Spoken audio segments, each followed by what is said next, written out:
Alright guys, what's happening? Today we're doing a cut test on the Jack Wolf Gunslinger. I am in love with the knife. I really like this thing. It is so unbelievably snappy. Oh my god. The reverse flick is so reliable. You know, it's got a kind of a thin fuller there, but you don't have to be in the fuller to reverse flick it. Your finger could be way back behind it. It could be up here. It could be down here. Really, all you have to do is just put your finger back there somewhere and flick, and it will deploy very reliably. You can't really thumb flick it, but you can slow roll it out if you want to. And the front flipper, while it is very kind of minimal in size, really rockets this thing out like so good. The acoustics are amazing. This thing sings. I don't know if it'll come through on video, but it's got a very very apparent ting noise to it when you're in person flicking it. It's perfectly centered. It's S90V blade steel. It's a very deep hollow grind that goes all the way to the tip. We have a lot of straight edge here, and then an aggressive belly up to the tip. This thing feels like a straight razor. You know how with a straight razor, if you kind of do this with your finger, it kind of it makes like a kind of a singing noise. It almost does it on this too, and that's where the ting is coming from, I think, is just this really thin blade. So it feels thin when you are touching it. It's crazy, man. The measurement behind the edge was about 13 thousandths here, and then actually kept being real thin, even up towards the tip. So yeah, it's super nice. It's a slicer. You'll see here in a minute. The sharpening trail is done really well. It's a notch style. The radius has a nice tight, the plunge grind has a very tight radius in there. So that's great. Nice and tight, keeps it away from the edge up here. Sharpening it should be fine. Yeah, man, titanium clip that comes with a filler tab if you want to take it off. I just think this is a really sexy knife. Let's go ahead and start cutting with it. All right, here we go in the cover of darkness. I recorded this early this morning before I started work, so it's dark out. Got a little flashlight shining some light in here. Factory edge is very nice and sharp.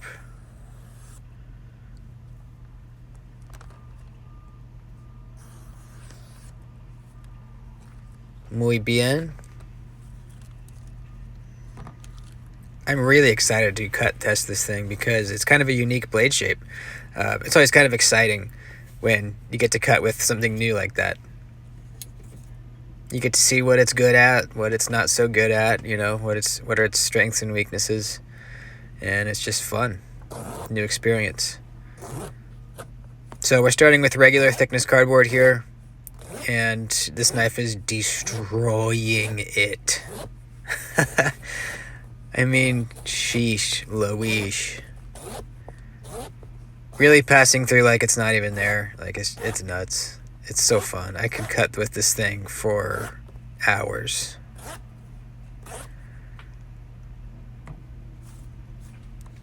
Let's try the double wall cardboard stuff. Triple thickness double wall. Going with the grain first, the easy way. And holy shit.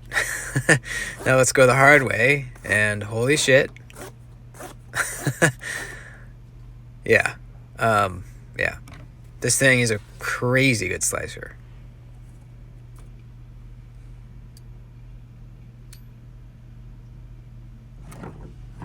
Utility cuts. This will be interesting because not a low tip at all. In fact, a pretty high tip. Let's see how it works. So if you want to use the primary tip, or the only tip, I guess, you have to raise your wrist really high. Once you're up there, it's fine. Cuts well. But I'm curious to see if you can use...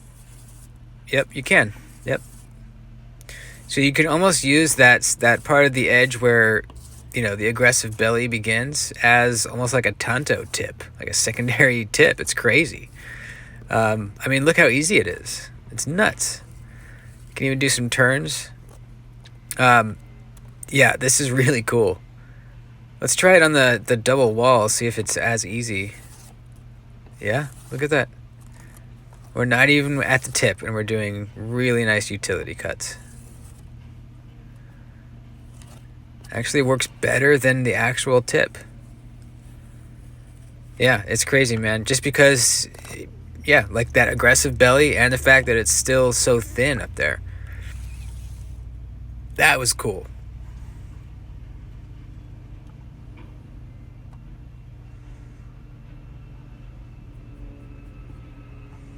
Okay, what's next? I believe the glove test. Yep.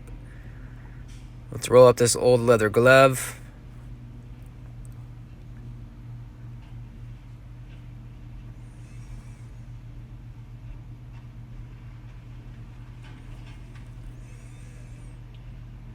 Cuts through very nice and easily.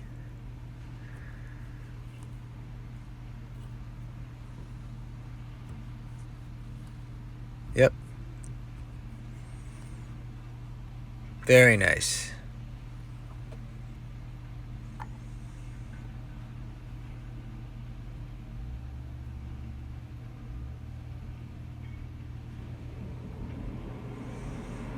Next up, sisal rope.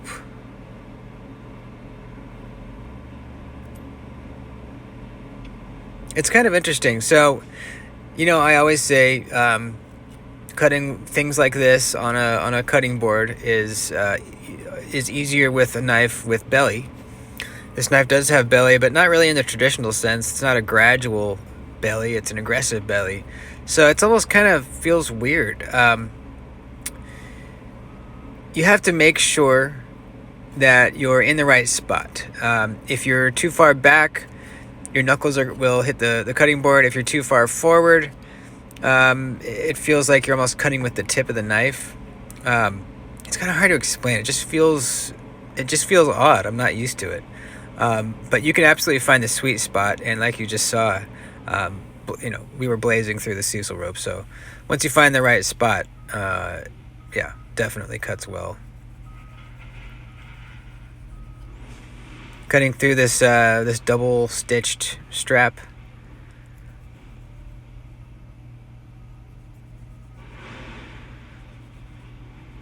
First cut was pretty good. Second one, not as good.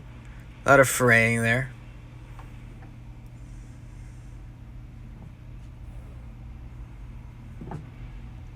Next up,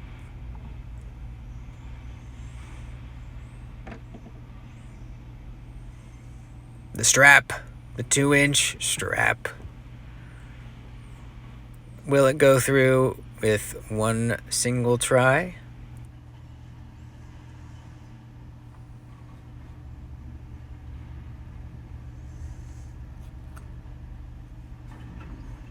Almost. Very, very close. Let's do one more.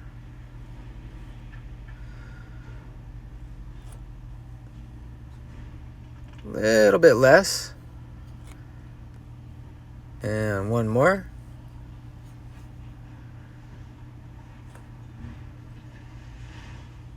About the same as last time. Not too shabby. Not too shabby at all. Now, as far as ergonomics go on this knife, for my hand, it works perfectly. I could see possibly with a different sized hand, your finger could rest right on that little hump of the, you know, the hump of the gun stock kind of pattern hump deal. But my fingers work with it fine. I put 2 in front of the hump and 2 behind the hump. Or if I'm choking really far up, I can do 3 in front and then 1 behind. And it works perfectly. So our edge after the cutting, after all the cut tests, is decent. Not amazing. I think probably after I put my own edge on this, it'll be even better. This could possibly have a slightly burnt edge. I was, you know, I would expect S90V to hold a little better edge than that. But that is often the case, you know. Very often after 1, maybe 2 sharpens, you get down into the, you know, the steel that's not burnt by the belt sander, whoever sharpened it, and then the edge retention begins to be very good. So that could be the case. I'm not sure. Still, it wasn't bad at all. Just kind of expected S90V to hold a little bit of a better edge. But after a quick strop, we are back to very, very sharp. So that's good. I'll probably put my own edge on this and see how that goes, and I'll keep you guys updated. So yeah, very impressed overall. Very impressed. One thing with this belt sander finish is it gets dirty and it's hard to just wipe off because of those, you know, tiny little divots throughout the blade. So you kind of have to rub it with the grain with your cloth, and then it cleans up real nice. That's it, folks. Love the knife. It performed really well. Thanks for watching. Please like the video, and I'll see you next time.